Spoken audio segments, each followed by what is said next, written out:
अभी मैं मौजूद हूँ, एक कटहरी उपचुनाव है और मैं आपको बताना चाहता हूँ घोसी के ये भाई साहब, घोसी में मुलाकात मेरी हुई थी, इंटरव्यू नहीं हो पाया था, लेकिन मैं आपको बताना चाहता हूँ तभी से चर्चे में बने तमाम ऐसे उपचुनाव हुए जहाँ ये टीम पहुँचकर समाजवादी पार्टी का पूरा जिताने का कार्य किया है। अभी मेरे बीच में मौजूद हैं, इनसे बातचीत करते हैं। क्या नाम भैया आपका? बहुत बहुत धन्यवाद आपका और आपके चैनल के माध्यम से जितने लोग देख रहे हैं उनको भी दिल से धन्यवाद। ओम भाई के नाम से लोग जानते हैं, ओम प्रकाश यादव नाम है, जहूराबाद विधानसभा से। क्या माहौल है? माहौल बढ़िया है, समाजवादी पार्टी का माहौल है, पीडीए का माहौल है। जिस प्रकार से भारतीय जनता पार्टी के बड़े बड़े स्तर के नेता 80 के 80 जीत रहे थे, उसी तरीके से 9 के 9 जीत रहे हैं। और हकीकत धरातल पर यह है कि टोटल का टोटल समाजवादी पार्टी और पीडीए पिछड़ा दलित अल्पसंख्यक मुसलमान जीत रहा है चुनाव को। इस बार टैटू टीम क्या करने वाली है? जिस प्रकार का काम हर बार करते हैं इस बार भी करने का काम करेंगे। गांव-गांव जा करके जनता को जगाने का काम करेंगे, बताने का काम करते हैं कि कहीं ना कहीं हम लोगों का बेरोजगार होते जा रहे हैं नौजवान, किसान, छात्र। अखिलेश यादव को चुने, इंडिया गठबंधन को चुने, संविधान सुरक्षित होगा, देश सुरक्षित होगा, नौजवान सुरक्षित होगा। अभी जल्द में ही बहराइच में कांड हुआ था, वहाँ बाद में जो दैनिक भास्कर है हिडन कैमरा से वीडियो जारी किया था। क्या आपको लगता है इस तरीके का दंगा सरकार के मुंह पे तमाचा है, प्रशासन के मुंह पे तमाचा है, हर उस नेता के मुंह पे तमाचा है जो कहता था कि समाजवादी पार्टी में दंगा होता है, जब से भारतीय जनता पार्टी है दंगा नहीं होता है। अब वो नेता कहाँ गए? वो आए नेता और कहें कि भारतीय जनता पार्टी में बहराइच सरकार दूसरे की है, भारतीय जनता पार्टी की सरकार है और बहराइच में दंगा हुआ है। क्यों नहीं ओम प्रकाश राजभर समेत तमाम नेता नहीं बोल पा रहे हैं? बोले उस बात को कि समाजवादी पार्टी दंगा कराती थी, आप क्या कराए हैं? 2022 के चुनाव में ओम प्रकाश राजभर आपके साथ थे, आपके साथ आपके बड़े नेता के साथ प्रचार कर रहे थे, अचानक बदल क्यों गए? ऐसा कोई सगा नहीं जिसको ओम प्रकाश ने राजभर ने ठगा नहीं। सब पे परिवारवाद का मुंह का लगाते हैं आरोप, और ओम प्रकाश राजभर की पार्टी और उनकी राजनीति खत्म हो रही है परिवारवाद में ही। अपने बेटे को सांसद, मंत्री, विधायक बनाने के चक्कर में वो खत्म होने वाले हैं। जी ये बताइए, यहाँ चुनाव चल रहा है, आप गांव में घूम रहे हैं, क्या माहौल है? जनता क्या कह रही है? पिछड़ा दलित अल्पसंख्यक, पिछड़ा दलित अल्पसंख्यक मुसलमान सभी भाई मिल करके जो माहौल है अभी भी वहीं टिके हुए हैं लोग। आप कह रहे हैं कि समाजवादी पार्टी के लोग झूठे संविधान खत्म हो जाएगा नारा लगा रहे हैं, तो मैं पूछता हूं कि किस संविधान में लिखा है कि किसी महान पुरुष के ऊपर माल्यार्पण आप नहीं कर सकते हैं? किसी संविधान में लिखा है? जब इनकी सरकार है तो ये माल्यार्पण नहीं करने दे रहे हैं। अगर 400 पार जिस दिन हो जाएगा तो पूछेंगे नहीं, संविधान को बदल देंगे और हम समाजवादियों की बात सत्य कर देंगे ये लोग। अपराधी सिर्फ पीडीए समाज को नजर आता है, पीडीए समाज ही उनका अपराधी है और कोई अपराधी नहीं है। अमेठी में अनुज प्रताप का एनकाउंटर हुआ, तब आपके नेता नहीं बोले? समाजवादी पार्टी और हमारे नेता हमेशा कहते हैं और हम लोग भी कहते हैं कि टॉप 10 की लिस्ट निकाल करके ठोक दो तो हम मानेंगे ना। टॉप 10 की लिस्ट निकालेंगे तो उन्हीं के समाज के लोग निकलेंगे। ना हम बटेंगे ना कटेंगे, ना 85% के लोग बटेंगे, ना पीडीए के लोग बटेंगे, ना 15% के हाथ कटेंगे, ना एनडीए के हाथ कटेंगे। वो सही बोल रहे हैं। वो कहे कि 15 लाख देंगे, किसको मिला? 2 करोड़ रोजगार किसको मिला? आज भी छात्र, नौजवान, किसान अगर उम्मीद लगा के बैठा है तो उस नेता का नाम श्री अखिलेश यादव है। उत्तर प्रदेश को उत्तम प्रदेश बनाने वाला कोई नेता है तो उस नेता का नाम श्री अखिलेश यादव है और समाजवादी पार्टी है। पत्रकार आज भी हमारे नेता का हम लोग काम के नाम पर वोट मांगते हैं, ना कि हिंदू मुसलमान के नाम पर वोट मांगते हैं।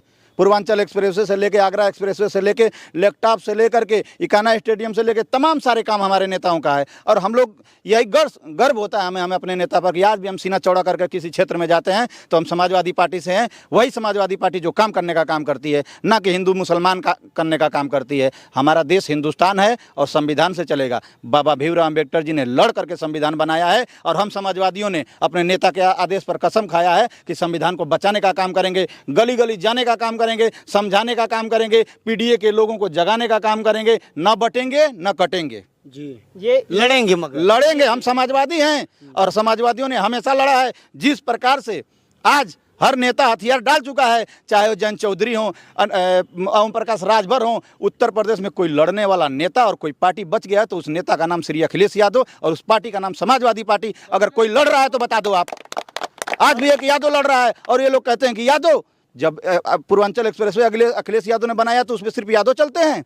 आगरा एक्सप्रेसवे पे यादव चलते हैं। इकाना स्टेडियम में जब इंटरनेशनल लेवल का मैच होता है तो खिलाड़ी को देखने के लिए सिर्फ यादव नहीं जाते हैं, हर समाज के लोग जाते हैं। इसलिए हमारे नेता ने कहा कि संविधान को बचा लो, आरक्षण को बचा लो, लोकतंत्र को बचा लो। अभी आपने कुछ देर पहले देखा महान पुरुष पे माल्यार्पण करने से रोक रही है सरकार और हम लोग कह रहे हैं कि जिस दिन ये 400 पार पा जाएंगे, सत्ता में आ जाएंगे ये लोग 400 पार, संविधान को बदल देंगे। देश की दलाल मीडिया इतनी दलाली करती है कि अगर देश की प्रथम कुर्सी प्रधानमंत्री जी सदन से बोलते हैं कि 400 पार, तो दलाल मीडिया इतना चाटुकारिता करती है कि वो 411 लगा देती है, 405 लगा देती है। मैं तो कहती हूँ कि अरे दलालों सुधर जाओ, नहीं तो 543 उन्हीं को दे दो।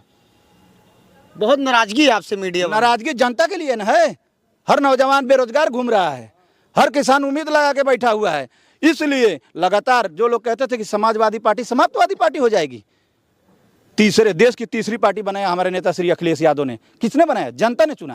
कहते थे कि समाजवादी पार्टी हो जाएगी, कुछ नहीं कर पाएगी, लेकिन आज की डेट में तीसरी पार्टी बनकर उभरी है। और आने वाले चुनाव में, उपचुनाव तो हम जीतेंगे ही जीतेंगे, 27 का चुनाव भी श्री अखिलेश यादव जी 27 बनने जा रहे हैं। अखिलेश यादव कहते हैं, इंटरव्यू के दौरान एक कहे थे आज तक के, उन्होंने कहा था कि हम जितनी पार्टियों से गठबंधन करते हैं बाद में हमें ही चूना लगा के चले जाते हैं। सही कहते हैं हमारे नेता, जो होता है दिल खोल के कहते हैं। ओम प्रकाश राजभर की औकात नहीं है कि 18 टिकट ले लें। बीजेपी में है ना, 5 टिकट लेकर के दिखाएं 27 के चुनाव में, विधानसभा में। और अभी उपचुनाव में अगर समाजवादी पार्टी के पास होते तो उनको लड़ाया जाता, हक अधिकार दिया जाता, लेकिन एक भी नहीं ले पाए। संजय निषाद, ओम प्रकाश राजभर, जयंत चौधरी, इन लोग के मुंह में ताला लग गया है।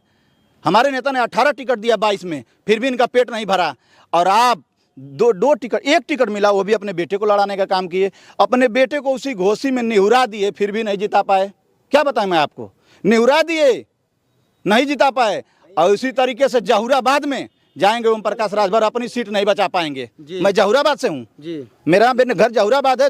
2 बार विधायक बने हैं और 2 बार कैबिनेट में मंत्री बने हैं माननीय योगी आदित्यनाथ जी की सरकार में, लेकिन 2 गिट्टी नहीं गिराए हैं। आज भी जहुराबाद में अगर काम दिखता है तो समाजवादी सरकार में और समाजवादी विधायक का, चाहे रोड हो, तहसील हो, पावर हाउस हो, टोटल काम समाजवादी विधायक माननीय सदा फातिमा जी ने कराया है। ओम प्रकाश राजभर जी हमारे बनाए हुए सड़क पे सिर्फ घूमते हैं। ओम प्रकाश राजभर कहते हैं कि अखिलेश यादव एसी में रहते हैं और जमीन पे नहीं उतरते। ओम प्रकाश राजभर क्या कहते हैं ये बड़ा विषय नहीं है। ओम प्रकाश राजभर की हस्ती और उनकी बराबरी नहीं कर सकते अखिलेश यादव की। समाजवादी पार्टी का नाम लेकर के, हमारे नेता श्री अखिलेश यादव का नाम लेकर के अपनी पार्टी और अपने दल को चलाने का काम करते हैं। जी, अभी मेरे बीच में